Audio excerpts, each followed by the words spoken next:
the way we'll try and break this down, and it does jump around a little bit, and it is very information dense, but we'll try and give you an overview of the scheme, and then dig a little bit deeper into the criteria and how they're separated by the different promotions levels that we have, and then a few final comments, and I've added to those over time based on my observations of having led 3 rounds of promotions to date.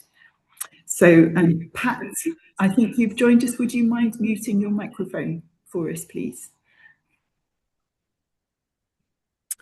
Okay, so starting with the overview and moving on to the first slide of key principles. So the idea is that our promotion scheme is based on achieving a set of recognised standards through academic peer review, which includes an element of external review. There is no cap on the number of places that are available, so it's done in alignment with the standards, not based on a quota system. There are regular 6-monthly deadlines, and there are 3 core criteria where performance is expected, and those are in research and scholarship, teaching and learning, and contribution. Candidates are expected to demonstrate they're performing at the level to which they've applied for promotion, and that they're also likely to continue to perform at that level, which is what we mean when we talk about trajectory. So it's sort of evidence that there's an ongoing performance at the level being applied for. All normal academic and administrative activity can be included in the application. So then moving on to the next slide, in terms of eligibility, all academics with a minimum of 3 years of service in an academic post at the university are eligible to apply to any higher grade, irrespective of their current grade. So it's not necessarily sequential. If you think you meet the criteria of a much higher grade, then you can apply to that grade. The promotion committees, and there are 2 of them, and I'm sorry, there is a bit of word spaghetti that comes with this presentation. So there's APC, which is the Academic Promotions Committee, and then the EPPC, which is the Established Professor Promotions Committee, and that committee only looks at established professors, are gender balanced, and have an exactly 50-50 male-female ratio. In terms of the commitment to equality, diversity and inclusion in the scheme, that's something that is constantly reviewed, and many of you will be aware that the Vice President for Equality, Diversity and Inclusion has recently been conducting a review of the scheme, and EDI has been one of the lenses that she's been looking at that through. Some of those criteria are also reported to Academic Council and Governing Authority. So the scheme also contains mechanisms for recognising protected leave and adjusting achievements upwards for the purposes of assessment. And this protected leave is calculated by the Office of the Vice President for EDI. Candidates can, so there's also a specific box for any additional evidence that an applicant might wish to share in respect of their achievements or circumstances. And it is very helpful if you feel there's something the committee should know about, that you do use that box. And from round 3 onwards, there's been a COVID impact box, and that's still on the form, and people still do use that. So please do use those to give contextual information. It is helpful to the committee. Financial considerations in respect of affordability to the school, college and university play no part in the individual assessment of promotions. Okay, so carrying on with these key principles. So apologies, we're going to talk about unsuccessful applicants, but then we'll talk about the process after that. But just so that you're aware, all unsuccessful candidates will receive detailed written feedback on their application and their agreed score sheet. They can also request an oral feedback meeting in a timely fashion, so within 30 days of receiving written feedback. And if requested by applicants, further information is available. You have to request that via the academic promotions email at the University of Galway. And other documents such as the external assessment forms, can be sought if required through the Freedom of Information process. So carrying on in relation to appeals, all unsuccessful candidates may appeal to the Academic Promotions Appeals Committee. That's what it's there for. It is a requirement of the scheme that an unsuccessful candidate who wants to appeal does have to attend an oral feedback session. So the appeal must be lodged within 30 days of that feedback meeting. The role of so it's the APAC, so this is where I warned you about the acronyms, so is to consider whether or not due process has prevailed in the consideration of the committee, so Academic Promotions Committee, or indeed Established Professor Promotions Committee, and the APAC may not form a second judgment on the application. But there are 3 grounds for appeal, and they are failure to follow in due manner university policy and procedures for consideration of applications for promotions, denial of natural justice, and manifestly unfair or unreasonable application of the criteria for granting promotions. And again, there is a specific email for academic promotions appeals, which is also clearly noted on the promotions website. So moving on to talk a bit more about the assessment and scoring process. So as I said, there are 2 promotions committee. So APC, which is the Academic Promotions Committee, considers the levels of senior lecturer, associate professor, both type A and B, and professor in applications. And then the EPPC considers established professor applications. So that's how the division currently sits. Scrolled on too far there. Academic Promotions Committee. So how it works is that once applications are submitted, in advance of the Academic Promotions Committee meeting, 4 of the committee members are allocated as what we call core readers to each application. So they go through the individual application in particularly fine detail. Now, every member of APC is expected to read in detail every application, but we have 4 core readers who also generally kick off discussion about applications as well. So 2 of the core readers are allocated from the relevant college of the applicant and 2 from another college.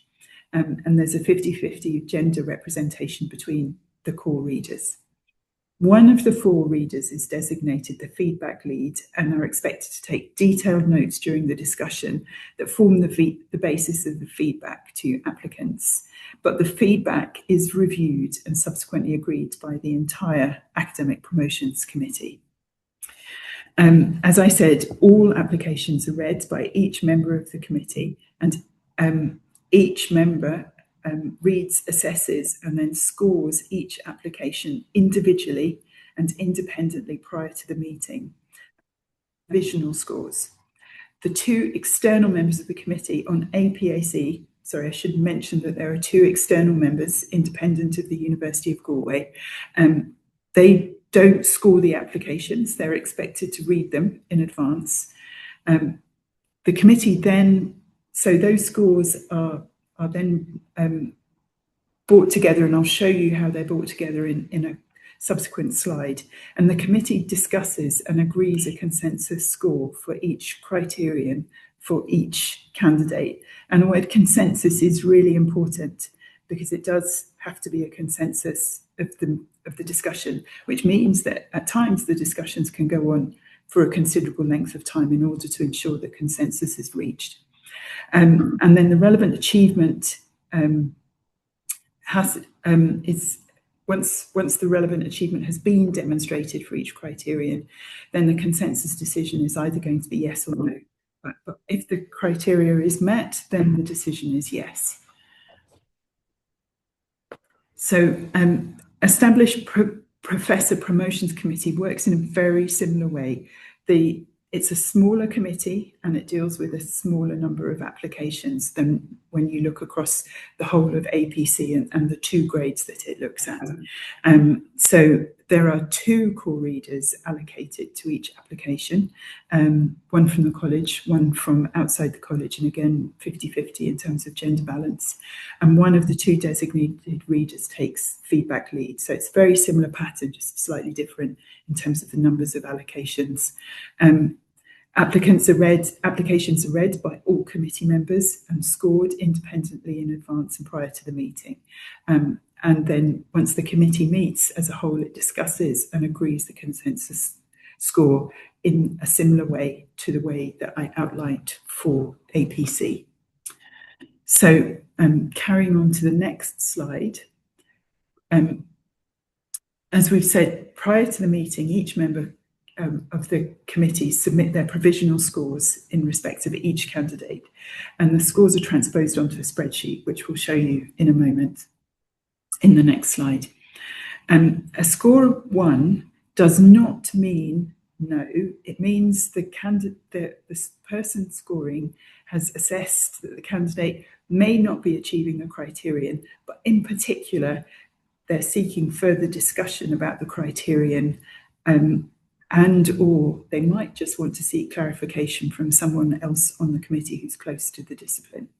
A score of 2 means the assessor is unsure and again is looking to prompt discussion from the committee. And a score of 3 means the candidate is achieving the criterion. And where there are a majority of 3s and no 1s, the score is automatically a yes. Under this criterion, unless a panel member particularly raises a discussion point. All other profiles necessitate further discussion, and I'll illustrate that on the next slide because it makes a lot more sense when you see the score sheet. And again, as I've indicated, then there's a consensus decision to be reached, which is either a yes or a no.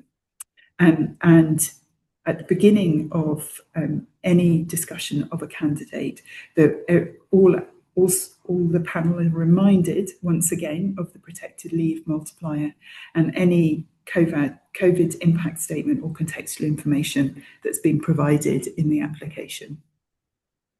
So if we look at the score sheet, which I think is very helpful. So this is an example of an APC score sheet for senior lecturer, associate professor. So you can see that you've got a whole array of criteria along the top of the score sheet. And I'll just come back to those in a little while, and it'll make more sense as I go through the more details about the scheme. But then there are different members of the promotions committee are all listed out as with a single line, and their scores for each of the criterion are laid out. So here we have a grid which shows the scores from each assessor. And just to say, this is a completely fictional score sheet that we've got here. So just a few things. So when we're looking at senior lecturer, associate professor applications, we have what we call the core criterion, which I've already referenced, which are, if you look at that grey box along the top and you start away over on the left-hand side, research and scholarship, teaching and learning, and contribution. So those are the core criteria. And then in the senior lecturer and associate professor process, you are then able to pick 5 of 10 possible criterion that you feel you can make the strongest case against. And that does not matter which pathway, whether you're on lecturer A or lecturer B, or what you feel your focus is. You can choose whatever you believe allows you to make the strongest case in terms of application. And often people do choose a mix between what you might see as more research-focused criterion and teaching and learning criterion. So just to point out some of those things I was saying about the way that the scoring and discursive process works. So if you look at column 2, teaching and learning criterion, if you look down, the scores are entirely 3s. So that automatically becomes a yes. And if you look then at column 1, which is the research and scholarship column, there are a majority of 3s and no ones in that column. So that also will become a yes unless someone particularly wants to prompt discussion. So then I also wanted to point out, so if we go along to column 4, the Roman numeral 4 there, impact beyond academia, you can see that there's a mix of 3s, 1s and 2s. So this means that profile means that the panel, the committee will stop and they will discuss in detail, and everyone on the committee will have an opportunity to speak in relation to the scoring and what they saw and what they noted against this criteria. But I also want to point out, if you look at the consensus decision at the bottom of that column, it's a yes. So having a 1 score or even more than 1 score in a column does not automatically mean that it becomes a no. It means it prompts discussion. But indeed, in some cases, after that discussion, then there's a consensus that the criterion isn't met and it becomes a no. I'll talk a little bit more. We might pop back to this slide because I might illustrate a couple of other points with it, but we'll keep going forwards now. So on to the next slide. So just to remind you that candidates are expected to fully engage with their heads of school before applying, and ideally also after the outcome of the process. You know, the promotions process is also a developmental process, and it also maybe is about discussing what the next step in the promotions journey is going to be for you. And it's important to do that with your head of school. There is a head of school form which must be countersigned by the dean, and that's submitted by the head of school. The candidate has sight of that form and does have a right to respond to it. Within the scheme, there are what we call 3 default adjectives that are used in the guidelines as criteria for each level. And again, I'll go through these in a little bit more detail, so how you'll see how they work. And some people find this quite intuitive and some people find this completely baffling. But essentially, the 3 adjectives are substantial, outstanding, and exceptional.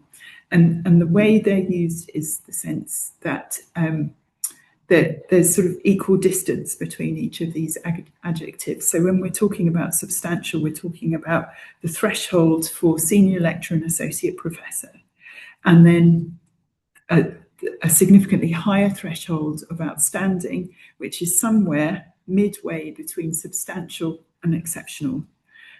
Which is exceptional is the threshold for established professor, unless otherwise explicitly stated in the criteria. And I'll come on to that because it's important to be aware that you're looking out for the adjectives to know what threshold the promotions committee are scoring and reviewing against. So on to the next slide. Following assessment and establishment by the promotions committee of a prima facie case. So the promotions committee meet, they've all scored in advance. There's then the process that I've described going through that aggregated score sheet. And when the promotions committee agree that that a prima facie case is established, we then go on to the external assessor part of the process. So there is actually a change in this process because many of you will be aware that getting external reviews has been very, very time consuming, and it's created a long lag time between the prima facie case being established and then the final promotion being confirmed where the external assessor reviews were positive. We have done a lot to try and cut down that lag time. And in the last round, thanks to really diligent work by Orla, we were able to reduce the lag time to 6 months as opposed to a year to 18 months and even more in some cases. We hope we're going to be able to continue that, but so we don't actually rank the assessors. We proceed that the committee just review the assessors. They review them against the criteria that we set when we're asking for assessors. And I'll skip through those in a moment. But then we go out to all the assessors that are nominated to try and expedite getting responses back as quickly as possible. in terms of those criteria, we ask for a gender balance. So there will be 8 assessors across the application and the head of school nominations.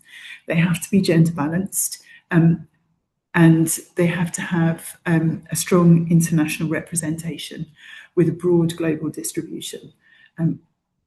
And they should all be from different universities. So we can't have 2 assessors from the same university. And a maximum of 2 nominations can be from institutions in the Republic of Ireland. In addition, in some cases, there is a nomination from a research institute, which is allowable, but the nominee has to demonstrably be able to comment on all elements of the academic profile. So not just the research element, but the teaching and learning and the contribution elements. Nominations from research funders, charitable foundations, government organisations are not appropriate.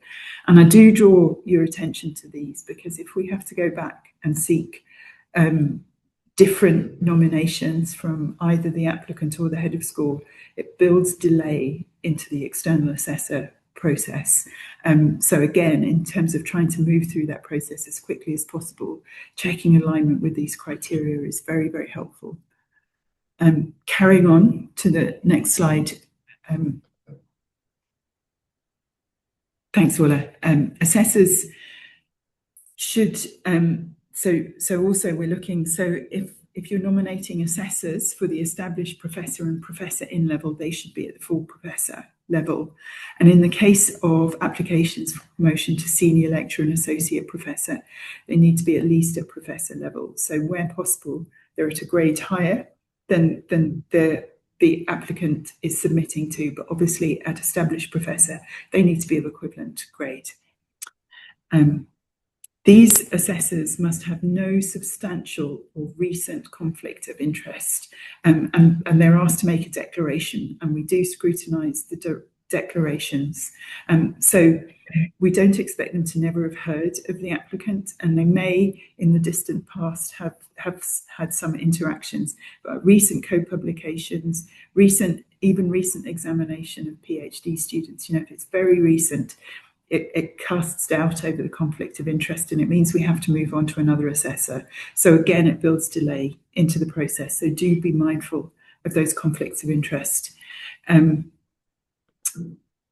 Just to emphasise that neither the head of school or the candidate should in any circumstances be contacting the external assessors in advance of or during the process. And as I've said, the external assessors are asked to complete a conflict of interest declaration, which we do check very carefully. And then, again, as I said, the information dense jumping around a bit, but reapplication is then not normally permitted within 2 years of an unsuccessful application. And I'll just go through that in a little bit more detail. And the applications are submitted via the HR portal, and there are lots of signposts to that on the Academic Promotions website. Okay, so to talk a little bit more about the grades and the tracks. So as I've said, we have these the 3 levels of, or 3 grades of senior lecturer, associate professor, a professor in, and then discipline, and then established professor. And then we have 3 tracks. So for the professor in and established professor, the tracks are teaching and learning, research and scholarship, and leadership. So at that point, you're able to pursue a track that you think best aligns with your skills and achievements. And it doesn't necessarily need to reflect a previous choice that you've made in relation to track, or choices that you maybe made in how you presented yourself in the senior lecturer associate professor application. So I'll talk about professor in first. So the level of achievement expected for promotion to professor in is halfway between the senior lecturer associate professor and the established professor grades, which I alluded to in relation to those adjectives. So leadership just generally plays a more significant role at the professor in level, and the default adjective, as it's laid out in the guidelines for this criteria at this level, unless it's otherwise stated, is outstanding. And then for established professor, the level of achievement expected for promotion to established professor is double that of senior lecturer, associate professor. There's a significant emphasis on leadership, regardless of which track is being followed, and the default adjective is exceptional. Existing professors, like all other grades, do have to go through the application procedure in order to be promoted for established professor, and are dealt with in exactly the same way as any other established professor application by EPPC. So in terms of meeting the criteria, it is possible to fail on a single non-core criterion in the application and still be promoted if the assessment of the committee there are enough compensating achievements in the rest of the application.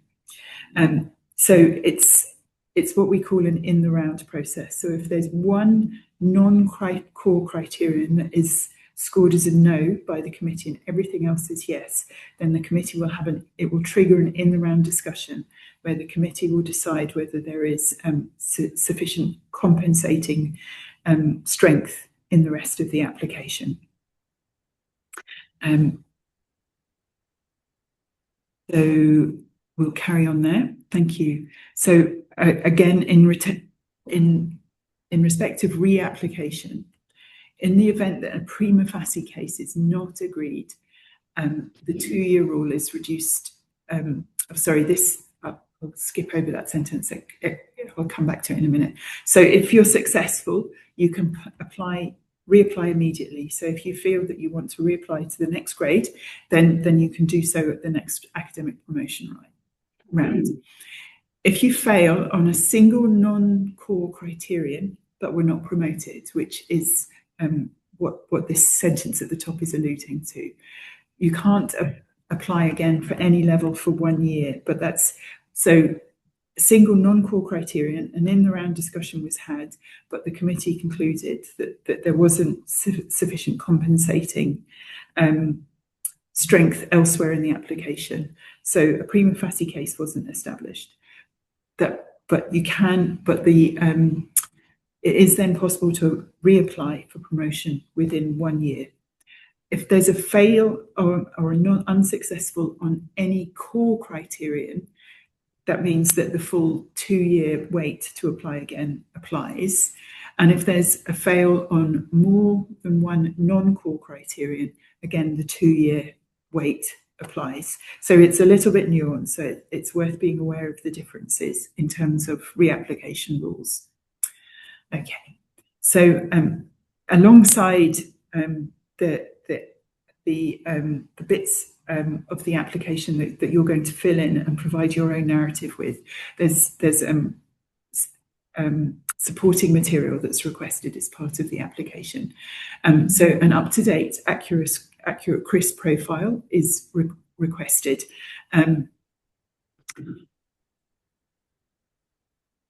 We have made a slight change to Emma, thanks. I'm seeing that there's a question coming up, but we'll pick those up at the end. Thanks, though we'll note that and come back to it. So just to say, we have made a slight change to the criterion around this, and it will come up later.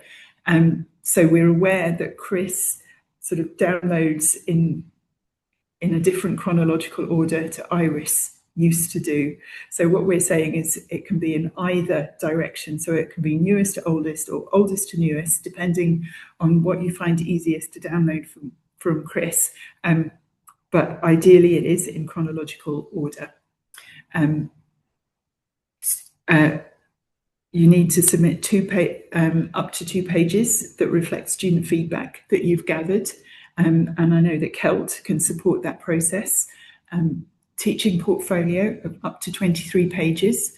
But do be very careful with that. That's a classic place where people go over the 23 pages and then anything over the 23 pages isn't considered, which unfortunately, can be extremely frustrating. So do be careful about the page count. And then you're asked to draw out your 3 strongest and most important publications as judged by you. in whatever way that you feel best reflects your research and the strength of your research, and to give a commentary of up to 300 words around why you see this as your strongest publications, and that can be about the originality, the significance, the rigor of the science or the publication, and it's also helpful in the case of multi-author publications to indicate your role and contribution. You're also asked to provide a list of the next 20 strongest publications. There isn't a commentary required, but it is asked that you outline your role in multi-author publications. There's the external assessor nomination form, and you're also asked to provide 3 reference reports, 1 internal and 2 external. And there's been a change in that you're asked to submit those at the time of application. That has been the case for the last 2 rounds. And the reason for that is that sometimes those weren't being submitted at the time the committee was meeting, and those who weren't submitting those reports in time were being disadvantaged compared to those who were submitting the reports in time. And the committee does look at them and it does pay attention to them. So additionally, you need to confirm that your performance for growth review is up to date. And there's also a tick box that only applies for individuals who are reapplying to the same level. So if a prima facie case was not established in a previous application, it's about authorising the committee to view the score sheet from the previous application. And that's not to inform their discussion in any way. It's about what we call a confidence check. So it's just looking at whether the scoring that the committee is giving this time, how it aligns with the scoring that was done previously. And perhaps, if something was scored yes previously and the committee is currently looking at it and scoring it as no, the committee then just will reflect on whether they're comfortable with the no that they've scored in this instance, and might, as a result, choose to make a change. So, mountains of information, but I'm going to go on to talk in a little bit more detail about the criteria. So we'll start with the senior lecturer, associate professor, and the contract type A. So when we look at the core criteria, when we talk about research and scholarship, given that we're talking about contract A, your research and scholarship activity is understood to refer to research and other forms of scholarship associated with research-informed teaching and with keeping up to date with developments in pedagogy and your discipline. So this can include pedagogic research or research traditionally conceived in the discipline. So it's both. So it opens the door to pedagogic research, but it also recognises the discipline of contract A applications, and that recognises the research within the discipline as well. And again, it's really important in both contexts to elaborate on the significance. And once again, I won't keep repeating this, but where there's multi-authored work, it's really important to indicate your own contribution. So you'll notice that there isn't an adjective beside this one, but there is a narrative description of what the expectation is, and it recognises that this isn't where a contract A's primary focus sits. But then we come to the adjectives. So for the core criteria, for a contract A staff member, they're also expected to have a substantial record of teaching, supervision, and mentoring of taught students, and make a substantial contribution to organisational leadership and management, both internally and or externally at regional, national, or international levels. And that can include external engagements for and on behalf of the university that are beyond the confines of academic engagement, but there needs to be an ability to see how it's connected to the role within the university. Okay, so if I move on to contract type B, So here, if you notice the adjectives, so there are adjectives of substantial against all three of the core criteria. So there's a little bit of difference here. And again, you'll see that the difference is really in that first bullet point where it's talking about your research outputs. It's looking for a substantial record of research and scholarship. So that's the nuanced difference there between type A and type B. And then again, substantial records of teaching and supervision and mentoring, and a substantial contribution. So we'll keep going. So in terms of the additional criteria, as I said when I showed you the scoring grid earlier, specifically for senior lecturer, associate professor on both contract types, you then have an option to choose from 10 possible criteria, and you're expected to choose 5 of these criteria.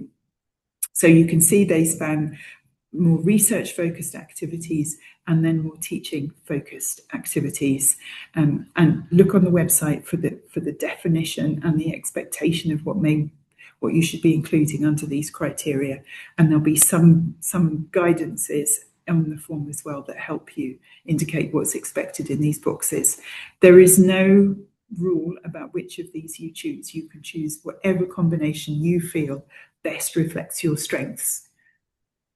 So if I carry on, we'll go on to Professor In and on the research and scholarship track. So remember, for Professor In and Established Professor, there are 3 tracks. So research and scholarship, teaching and learning, and leadership. And you'll see the small differences, and I won't dwell on them hugely. They're all written down, but just to try and give you a sense of how this works. So when we're talking about Professor In, remember we're talking about the adjective of outstanding. And here we are. So if you look at the first criterion, which is a core criterion, this is research and scholarship. So this is a sustained, outstanding, so sustained links to trajectory, outstanding record of research outputs. And then we have other criteria which are all essential. So we've moved away from the pick and mix criteria. So we're now looking at other criteria. They're not core criteria, so they're the non-core criteria. So we've got outstanding in research leadership, outstanding sustained supervision, outstanding and consistent track record of securing research funding, evidence of outstanding impact of research beyond academia, internationally excellent standing in the discipline. Okay, so if you go down to Roman numeral 6, you can see there isn't an adjective beside it. So again, look at the discipline, look at the description, sorry, not the discipline, but it'll tell you what it's looked for, but recognize that there isn't an adjective beside it. And then on number 7, we're back to a core criteria, but noting this is research and scholarship track. So in this case, this is the teaching and supervision criterion, and the adjective is substantial contribution. So you can see how the adjectives get nuanced, and the default is always associated with the level unless it's explicitly stated otherwise. So if I go on to teaching and learning on the next slide, so I won't labour this, but again, just looking at the core criteria. So this is teaching and learning track. So in this case, you can see the first criteria is the outstanding contribution to teaching, supervision and mentoring. If we go down to the last Roman numeral 7 there, the other core criterion is substantial, because in this case, this is relating to research on the teaching and learning track. So you can see how there's a difference in nuance there. So moving on to the next one, which is slightly different, which is the Professor in leadership track. You can see that you've got a larger number of core criteria. And again, the adjectives are important there. So you can see you've got an outstanding leadership at university level. And then if I go on to 3, you can see the adjective changes to substantial contribution to teaching and substantial contribution of research outputs. I skipped over 2 because you can see there it doesn't have an adjective beside it. It's saying proven outstanding leadership to be evidenced. So then you have non-core criteria, So again, there's a little bit more of an opportunity to pick and choose under the leadership track. So there are a set of criteria. Again, they're laid out very clearly in the guidance, and you can choose again which criteria you think you can best evidence, which is why there are more criteria, because then there's this more adjustable option available on the leadership track. And then then to close off Professor In, there are then two more core criteria that apply to all three tracks, and that's outstanding and sustained evidence of high quality organizational leadership and management, and then outstanding and sustained contribution to intellectual, cultural and social economic life external to the university. So these are the contribution criteria, and they're the same across all three of the tracks for Professor In. Okay, so we'll move on to established professor. And I did warn you that it's very detail intensive, this, so I do apologise. But established professor follows a very similar pattern, but the adjectives have changed. So you can see now that the default adjective is exceptional for established professor, and you can see again that pattern where the core criteria for a research and scholarship track established professor application is exceptional record of research outputs, and then the core criterion in relation to teaching, supervision and mentoring is outstanding. So you can see the way the adjectives get adjusted, so do be mindful of that. And then again, in terms of the research and scholarship track, all of the criteria need to be submitted against. So I'll just flip onto the teaching and learning. And again, very same pattern, just difference in adjectives. That again, the core criterion in relation to teaching, supervision and mentoring is exceptional. And at the bottom of the page, the core criterion in relation to research outputs is outstanding. And then again, onto the leadership one. So again, same pattern, different adjectives, 4 core criterion in relation to leadership. But again, look out for the adjectives. So we have some exceptional, and then the outstanding, and then one with no adjective at all. And then we have the slightly more flexible option to choose criterion in relation to leadership. And then, as with Prof In, we have the 2 further core criterion which relate to contribution and are both set at alongside the exceptional adjective. Okay. So you'll be pleased to know we're nearing the end. So in terms of the final comments, just a note really about the professional conduct and the expectations around the Academic Promotions Committee, the Established Professor Promotions Committee, and the Academic Promotions Appeals Committee. They're bound by absolute confidentiality in respect of all their deliberations, subject only to the fact that documents are FOIable after the process. So under no circumstances should candidates seek to approach or influence members of any of those committees on any matter relating to their application. It's not fair on the promotions committee members, and just please don't do it. Members of the APC, EPC and APAC may not advise applicants either individually or in groups in respect to their promotion schemes. So you might be able to go to former members of promotions committee, and they would be very helpful, as they will have a lot of insight, but when they're active members of the committees, they can't give you individual advice. Heads of school and deans are also required to respect and maintain the confidentiality of individual applications. So some other bits and pieces of information. So your application must be on the round 13 application form, which is available on the website. And I mentioned this, so we've moved from Iris to Chris, and we're aware that Chris downloads the outputs in a slightly different way, and that caused a lot of frustration and people feeling they manually had to reorder their publications lists.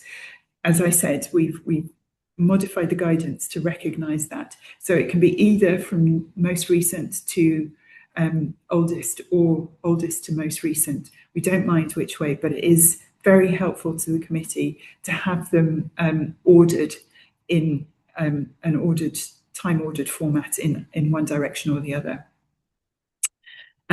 As I've already mentioned, just a reminder that after the promotions committees meet, there is an external assessment, a stage of the process. We're doing our best to expedite that process, and certainly in the last round managed to reduce that to fully completed in 6 months, which is progress, though it still, I'm sure, feels like a very long time.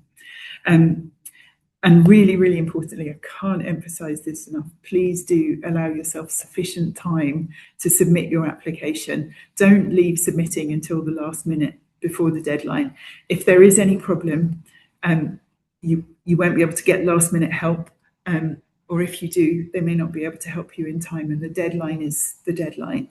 And if there's any problem with the system, anything like that, you need to give yourself time to get your submission in, or if you're struggling with anything. So also carrying on to the next slide, please do look at the guidance information. It's there to help you, and it really does point to things that will help make the case and present your case in the strongest way possible to the promotions committee. Do draw on what it asks for, and do try to align with the guidelines. And I know that doesn't always feel easy, but it's very difficult for the promotions committee, and they can't really do it to sort of try and fill in blanks because you haven't given enough explanation. So they only work with what's in front of them on the application form. Use the available opportunities in the application to explain the significance, output, activity, contribution.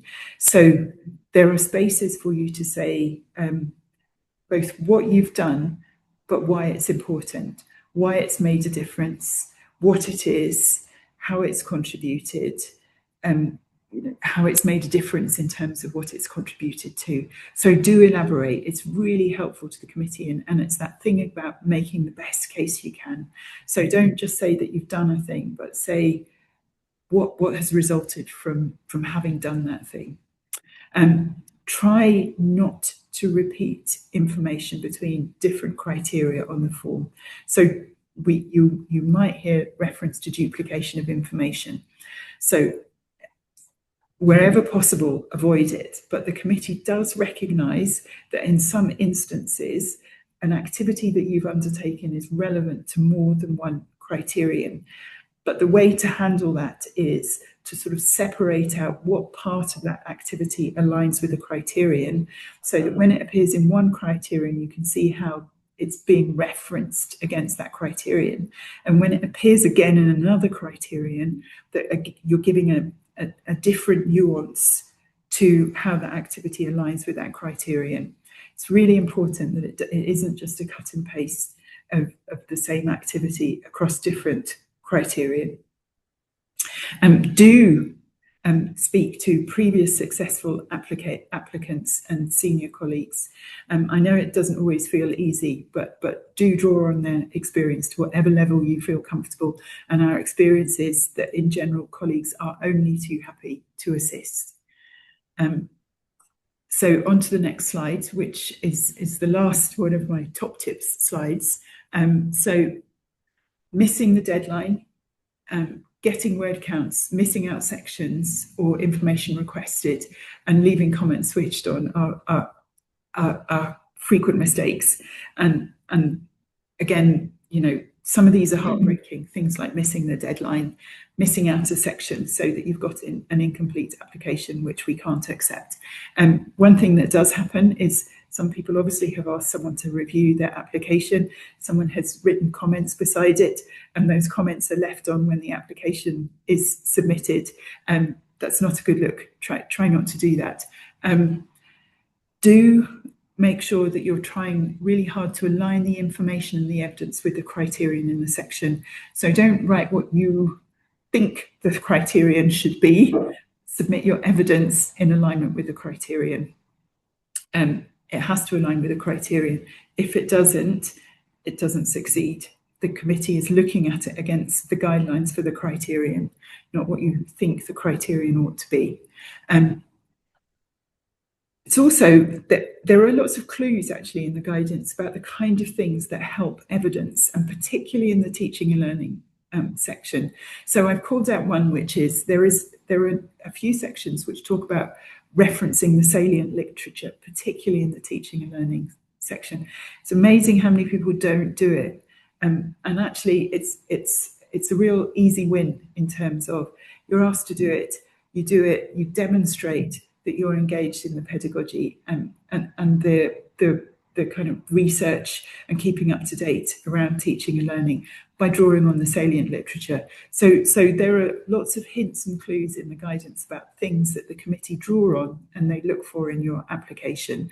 So try not to miss those, because some of them are, just they're helpful for you to include. And again, and I've referenced this previously, don't assume the promotions committee will understand the significance of your output, activity and achievement without a supporting explanation. Just because you know how important it is, how much it went into achieving it, and what impact it's had in the world, the committee can't tell that unless you explain it to them. So please do take the opportunities on the application form to explain that and elaborate on that for the committee. And that just in terms of when describing impact, don't just explain the activity, but evidence how it's changed something as a result. And that can be in all sorts of different directions. So it might have resulted in a change in practice in some context. It might have resulted in a change in methodology. It might have changed in business processes. It might have caused a change in policy. But actually explain that and provide evidence that it's happened. So impact is not the activity, it's what's happened as a result of the activity. So don't sell yourself short in relation to impact. And again, I've talked about the duplication of information across sections. So wherever possible, avoid it. But if you do need and feel that it's important that an activity appears in more than one section, you need to explain, and it needs to be a different explanation for how it aligns with the specific criteria it's aligned against.